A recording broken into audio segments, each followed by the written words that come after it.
Всем доброй ночи. Итак, друзья мои, я хочу сегодня подарить вам замечательный ритуал «Львиная доля». Но прежде чем я вам подарю этот ритуал, я вам напомню, что я говорила, что я буду учить вас работать, просить, получать, обращаться к силам, которые не просто духи, да, и боги вселенские, но еще их посредники, и священные животные, священные души. Например, золотой телец. Я подарила вам ритуал с древнееврейскими словами, которые говорили еще во времена поклонения тельцу. Оживляющий быка называлось. Вы знаете, я хочу вам сказать, что мы делаем ритуалы, отпускаем ситуацию, забываем даже, что мы делали, когда мы делали. И оно начинает работать. Через некоторое время мы с удивлением вспоминаем, что на самом-то деле мы же ритуал делали, забыли. Точно, я же делала. Боже мой, оно сработало. То есть вот таким образом происходит это все. Вот золотой телец, который я показала вам, как делать ритуал с золотым тельцом. И через, скажем так, некоторое время я сама ощутила, потому что у меня был золотой телец, но не здесь. И через несколько лет я решила здесь тоже сделать этот ритуал, заодно вам подарить, ну и заказать золотого тельца домой, да. И через некоторое время я ощутила этот поток, который пришел после этого ритуала. Ну и приходит. Все эти атрибуты, все эти предметы силы, все эти предметы, которые мы оживляем, которые мы, скажем так, активизируем и так далее, они у нас находятся дома, и они не забывают то, что им сказано. То есть они свою функцию выполняют постоянно. Вот им дали определенную задачу тянуть в наш дом добро, имущество, и они тянут и тянут. Понимаете? Вот вы тратите на это, на то, и вы с удивлением начинаете понимать, что вам на все хватает денег. Вам хватает и на это, и на то. Раньше вы не могли себе это позволить, сейчас позволяете. И вот этот страх перед безденежьем исчезает, потому что вам все время непонятно каким-то волшебным образом действительно хватает на все денег. Это не просто так, это не случайность и не совпадение, поверьте. Это работают ритуалы, сказанные слова, сильные слова, они работают. Они постоянно крутятся и постоянно приносят вам прибыль. Итак, львы. Львы изображаются не только на гербах городов и стран, и государств, и царств, и династий. Львы изображались и на храмах древних богов. Со львами изображались божества. Например, Дурга сидит на льве. Лев – это не просто сила, это не просто мощь. Лев – это еще смекалка, хитрость, ум, царственность. Лев – это еще умение вести себя достойно. То есть царственный лев – он как символ храбрости, силы воли, выдержки. Ведь лев должен отвоевать себе прайд. Просто так лев не получает себе целый гарем самок. И вот эта выдержка льва, это борьба за место под солнцем. Это все говорит о том, что лев особое животное, особый зверь. И лев считался священным и для фортуны. То есть лев еще и любимый зверь фортуны. И ее часто изображали то ли верхом на льве, то ли лев золотой сопровождал ее. В древней армянской мифологии солнце было львом. Солнце было золотым львом.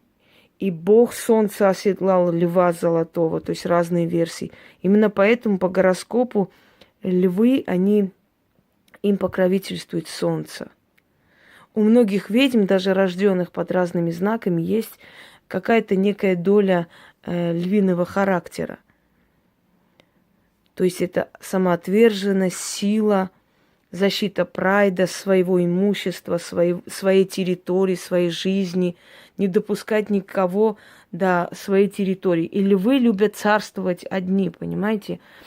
Вот этот львиный характер, это мое, я создала, я сильнее, я здесь хозяйка всего, понимаете? Это тоже отчасти характеризует сильных людей. Мы говорим львиная доля. Это означает большая часть, большой кусок. Самый большой кусок добычи. Когда самки ловят добычу, ну или лев сам, первым ест кто? Лев. И ест самую вкусную часть, самую такую питательную часть и большую часть добычи. Поэтому и называется львиная доля. Это издревле пришло это название. В Древней Ассирии мужчина считался уже достойным наследником своего отца только после того, как он приносил шкуру убитого им льва. Точно так же и было принято у народов Африки. Львы обитали и на Руси в древние времена. Во времена княгини Ольги писали о том, что вот где по Волжье, вот в этих диких степях Волги охотились на львов. Потом они исчезли. Исчезли, потому что и климат изменился, и люди стали слишком беспощадно их убивать. И они отошли в Африку. По всему миру были львы, но, к сожалению, сохранились они только на африканском континенте, потому что их истребляли. Царственный лев с такой богатой, красивой гривой. Люди, которым покровительствуют львы, тотем льва, это люди, которые достигают своего, держат это всю жизнь у себя. То есть это все сохраняется до конца их дней. И люди, которым снятся львы с детства, они становятся известны, но в зрелом возрасте. Вот мой тотем лев. И когда я интересовалась, почему мне снятся львы, почему все время львы, каждый второй сон лев, у меня из близких все знают, что лев. То они ласковые, то они рычат, предупреждают о чем-то. Так вот, потом, когда в зрелом возрасте я начала интересоваться, оказалось, что у меня род от парфян идет.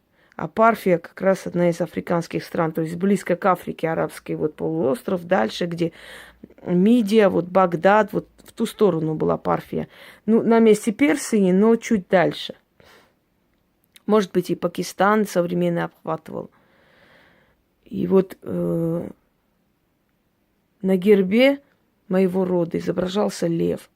Поэтому я и взяла вот этого льва коронованного себе для своей личной печати. Итак, лев. Лучше вообще тотемные животные, лучше вот эти священные звери, которые посредники между людьми и богами. Это не просто звери, понимаете, это духи, силы, которые принимали облик определенный. Ну, например, облик огненного льва. Лучше хранить дома, обращаться к ним иногда, совершать ритуалы и просить помощи. И поверьте мне, вы будете это получать. Вот в данный момент наш ритуал нацелен на то, чтобы вы в жизни получали львиную долю всего, что называется добром, благополучием, имуществом, богатством и так далее. Чтобы судьба вам давала не кусок, не маленький такой, знаете, скажем так, подачку маленькую, а львиную долю вам давала судьба того, что вы хотите. Желательно, если у вас будет статуя льва, извиняюсь, мне уже все запуталось 3 ночи. Льва. Желательно, если у вас будет статуя льва или изображение льва, было бы хорошо. Потому что вы все время будете совершать с этим изображением или статуей льва и хранить дома. И это будет определенный символ, пропитанный той энергией вашего колдовства, вашей магии, вашей просьбы, да, колдовства в лучшем понимании, потому что этот ритуал я дарю всем. А я дарю всем те ритуалы, за которые вам расплаты не будет, потому что вы расплачиваете своей энергией или еще какими-то определенными, скажем так, откупами. Вот эти два льва мне подарили, серебряных льва. Этот лев из Греции подарен, этот лев подарен из Израиля. Красивые, я как-то показывала вам. Вот под ним еще вот эти подушки в лапках, видите? 925 проба, аргентум. Так. Вам нужно, значит, на стол постелить красную ткань, красная свеча, фигура льва или изображение льва желательно. Не обязательно, но желательно. Это усилит на много раз. Благовоние. Это фимиам. Подождите. Фимиам вообще окуривали из древних времен. Секунду. Поэтому мне так смешно, когда учат людей, как нужно изгонять злую силу, окуривая травы, фимиам, значит, как там, ладан. Очень смешно, потому что это все из ливанского кедра получали, и это все зажигалось и ставилось, и окуривалось в храмах точно так же и черных богов. Если бы это их запугивало, то они бы в древние времена не требовали в свои храмы вот такие благовония. Поэтому это, конечно, наивно звучит. Это все равно как льва запугивать палкой. Секунду. Вот так. Вот теперь он будет медленно, спокойно тлеть, и вот этот запах кедра будет распространяться по дому. Вам нужно взять деньги, желательно мелкие монеты. Можете взять деньги той страны, которые, где вы живете, и в каком номинале вы будете копить, да? Я, например, люблю работать с долларами. Хотя приходит мне деньгами, как ни странно, я делаю долларами, а приходит мне деньгами. Но у доллара, видимо, энергетика совпадает просто с моей энергией. Поэтому с долларами я работать люблю. Оно сразу начинает получаться. Это раз. Потом, те, которые новички на канале, вам нужно будет разменивать мелкие доллары. Мелкие, те, которые показывают ритуалы с большими деньгами по 5-10 тысяч, так кидают, это так показушники. Это люди, которые просто хотят показать, что у меня есть деньги, на самом деле. Но они понятия не имеют вообще о законах магии. Мелкие деньги идут в рост. По 5 тысяч, когда кидаешь, уже куда там расти? Расти уже некуда. Все. Может быть, придет какая-то сумма, но она не будет расти. А вот когда мы делаем на мелкие деньги, да, мы показываем, как бы деньги идут в рост. Далее. Вот вам нужны мелкие деньги той страны или те купюры, которые вам ближе. То есть в чем вы копите или в чем вы обычно делаете ритуалы, с какими купюрами. Далее. Вам нужно расположить украшения. Вы должны создать такую атмосферу шика, блеска, богатства, красоты, денег, понимаете, почитание богов, благовоние, свеча, фигура льва. Не обязательно, чтобы она была из серебра, это не обязательно. Но желательно, чтобы это был или металлический лев, или из искусственного камня. Точно не пластмассовый лев. Вот это не пойдет, потому что пластмассу тут вообще... Забудьте про пластмассу в этих ритуалах. В любых ритуалах про неестественные материалы забудьте. Украшения у вас должны быть драгоценные камни, полудрагоценные камни, золото, серебро, белое золото и так далее. Но не простые, не бижутерия однозначно. Потому что бижутерии мы не зовем ничего. Бижутерии нету той энергии, которая может помочь вам в ритуале. Итак, расположили. Давайте еще раз. Угу. Все, горит.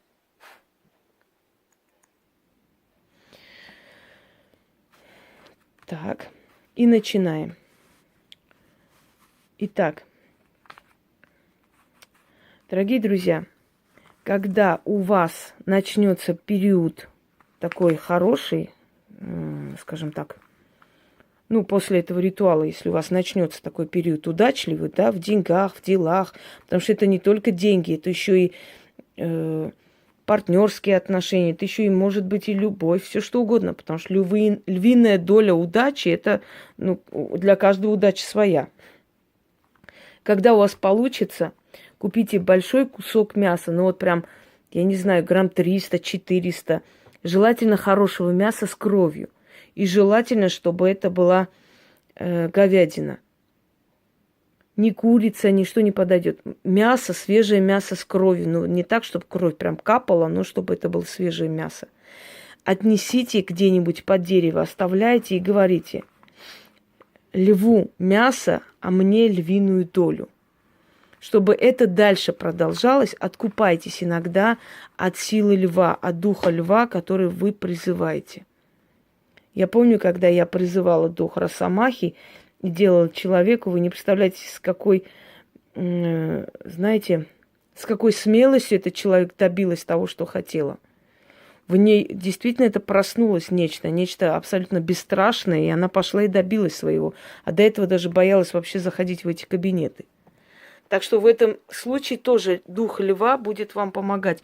Но вы должны будете почитать эти силы и благодарить. Не забывайте об этом. Они вам дают, а вы им говорите спасибо. Так, сейчас, секунду. Угу. Значит так, первую часть читаем 3 раза. Вторую часть читаем 6 раз. Начнем. Я обращаюсь к Владыке Небес.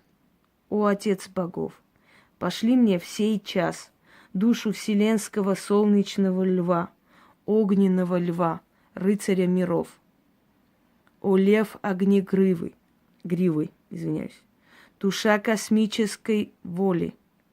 Рык твой могучий изгоняет зло, сила львиная дарует добро, богатство и славу. О, лев огнегривый, охотник вселенский и властная сила, неси мне удачу, богатство и честь, имущество, есть, будет и приумножится. Моя просьба к златогривому льву услышится и исполнится.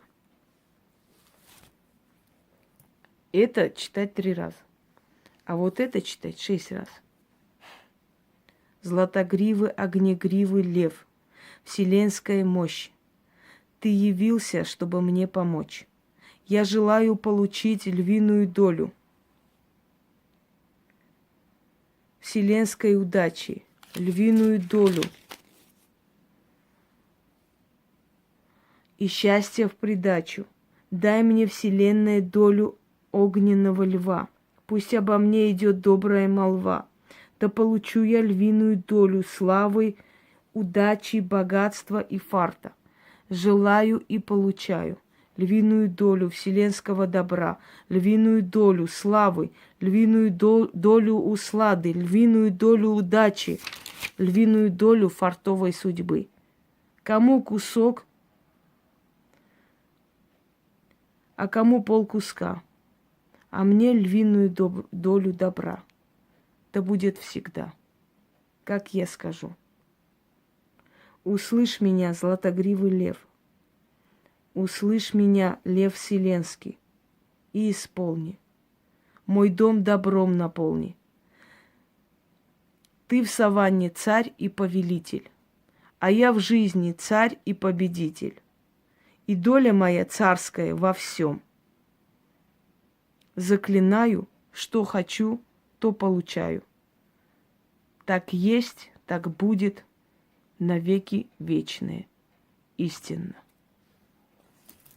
Даже не представляете, какая сильная вещь львиная доля. Когда попробуете, сами увидите. Ну, как всегда, как обычно. И пока у меня есть сила, пока властвует на небе Юпитер, я буду снимать вам ритуалы и дарить. А вот когда придет Сатурн, моя сила немножко приутихнет, я буду отдыхать, только заниматься делами. Так что пользуйтесь, пока я добрая. Всем удачи!